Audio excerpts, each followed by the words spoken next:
Being single doesn't have to mean being stuck. Let me show you how to make this season one of the most empowering chapters in your life.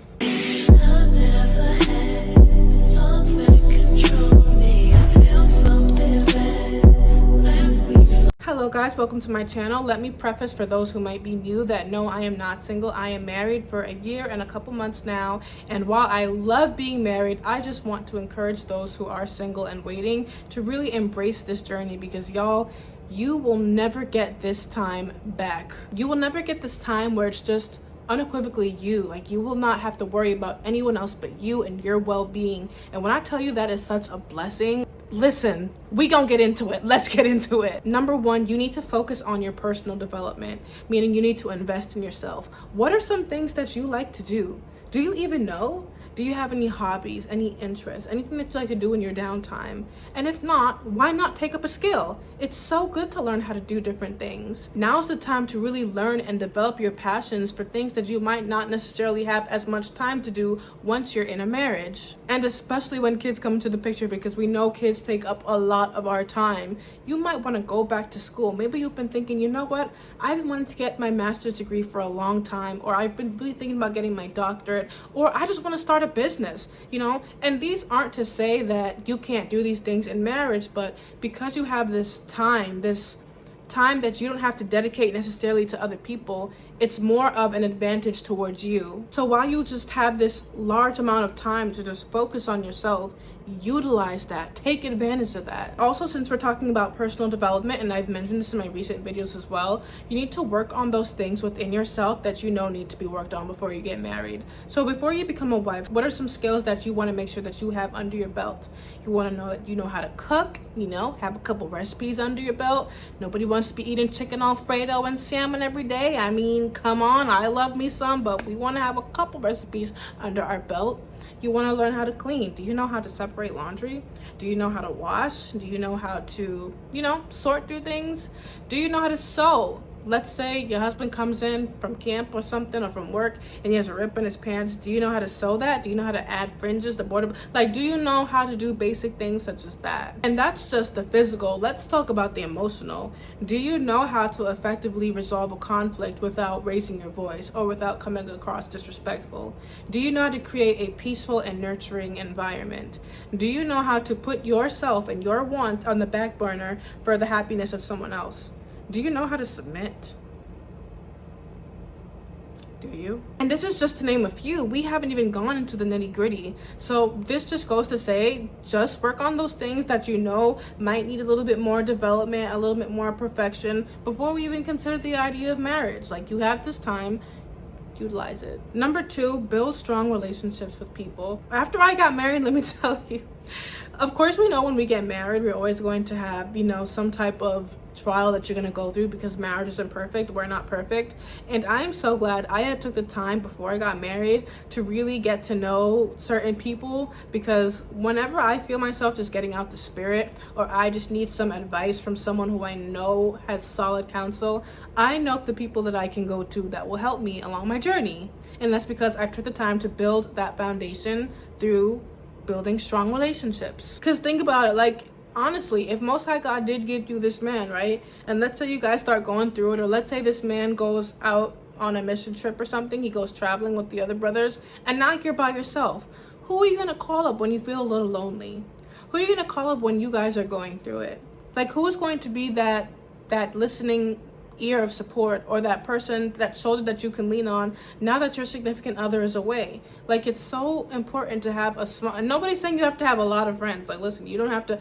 I can count on one hand the amount of friends that I talk to on a daily basis and talk to about things that I'm going through.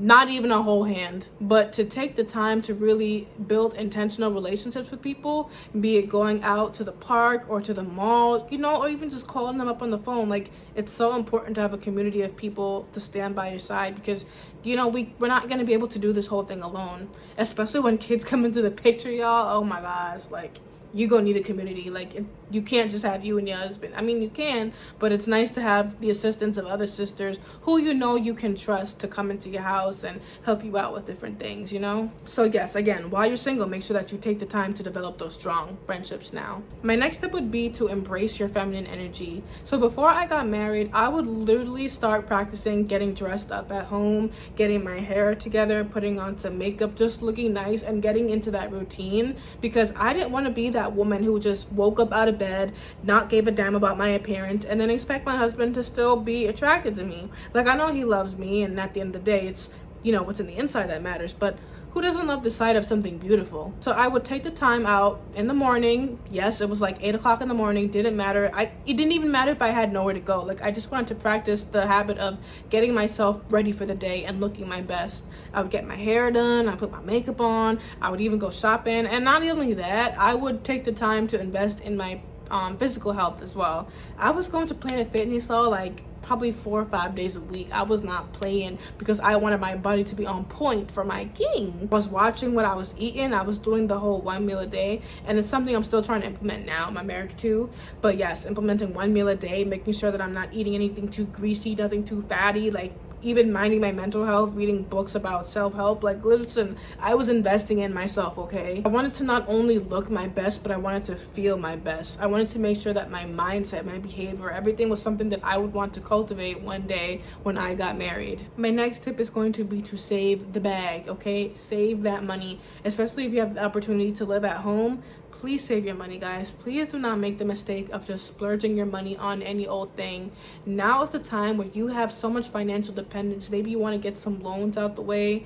Maybe you want to invest in certain things. Like, please just be wise with your finances and put some money aside, especially for a rainy day or towards your future. Because when I tell you, when you're married, the way that these prices are nowadays, inflation, groceries, things are so expensive. And I didn't realize how much paying for things when it comes to having a family and not even kids yet. Like, things are getting so expensive, and you need to learn how to just be wise with your finances, learning how to see out deals, even pick out coupons just so that you can save some money, you know, because we all trying to save a little something.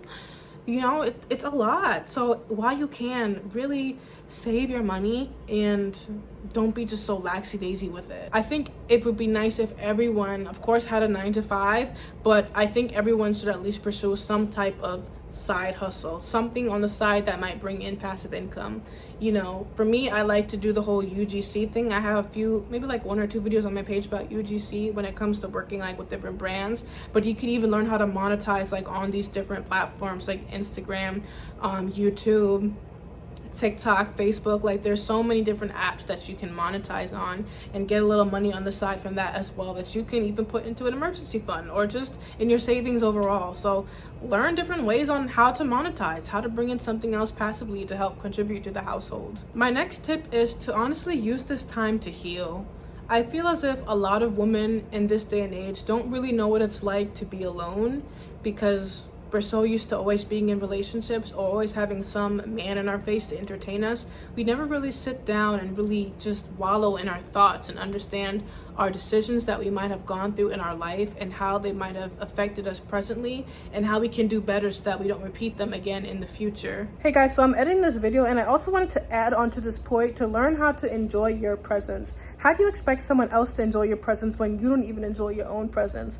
Learn to be comfortable being by yourself and just embracing you. Like, self-examination is such a beautiful thing, y'all, and it doesn't have to be necessarily in regards to a relationship. Perhaps you might have gone through something traumatic in your childhood or in your adolescent years or even now in your adult life, something that might have affected the way that you look at men or even the way that you look at yourself. Use this time to just reinvent yourself and heal from those damaged emotions so that when that person does walk in your life, they get the best version of you possible. I want to read you this little thing that I found about healing when it comes to past relationships. It says, the good news about the hard work of healing is that you will enter every other relationship as a wholly healed person. You won't bring unprocessed baggage into your relationship. Instead, you'll be a healthier, wiser person after you go through the healing process. Amen to that. And honestly, just stay busy. Like, find something to do. When they say idle hands are the devil's workshop, that couldn't be farther from the truth. Maybe there's an event going on in your city that you can invite some sisters to. Maybe you guys can plan a date to the museum. Maybe you guys can plan a date to go to the park. to go hiking. Like, there's so much things that we can do. And honestly, I find gratitude in just serving others. You know, I'm married, so of course I do have my hands busy a lot, but I don't have kids yet, so I know I'm not as busy as I know I will be once that time comes. So some things that I love to do when it comes to serving others is, you know, buying sisters things that I know will be helpful to them. Like, maybe it might be kids clothes or kids items, things like that. Yes, even as a married person, I want to stay busy. I never want to find idle time, because idle time leads to temptation, and honey, we don't need none of that. Even as a married, we don't want it single, we don't want it married, we don't want it ever. So honestly, learning just to give back to other people and serving others, you will find so much gratitude and a sense of fulfillment in that, because you're not just so worried and focused on yourself, you're focused on how can I help other people. And I don't know, that just does something to me personally when I'm learning to put my joy aside, whatever I want aside, just to help someone else, and seeing how what I did really brought a smile to their face. My next tip would be plan a yes day. Plan a day where you just say, you know what, I'm going to say yes to trying different things, be it a new restaurant, a new food item, a new place to shop. Like, I'm just going to say yes to different. Now, be wise with it. Don't go crazy now, okay? But just be open to trying new things. I think that's a nice way to be able to, you know, get out the norm. A lot of us have our favorite places that we go to, our normal routines, but sometimes you just gotta change it up. Another way you can change it up is by hosting a themed party. I've seen so many of those things on TikTok and Instagram where people invite people over and they'll be like dressed in pajamas, or they might have like a different color item bring in. Like, let's say we might be doing like a rainbow theme, so people will bring in like orange items, or another person might bring in a bunch of blue items. You know, you can have even a Mexican theme. Like, there's so many different routes that you can go towards. I think that's something that's cute and it's fun, and it's a bonding experience for everyone else to know that they contributed to something so yummy. Okay, I think I'm gonna end it there, because I don't want to just keep on talking and talking. Like, there's literally so many tips that you can go into, guys. Like, there's just so many different things that you can do while you're single and while you're married as well, but just to embrace your singlehood.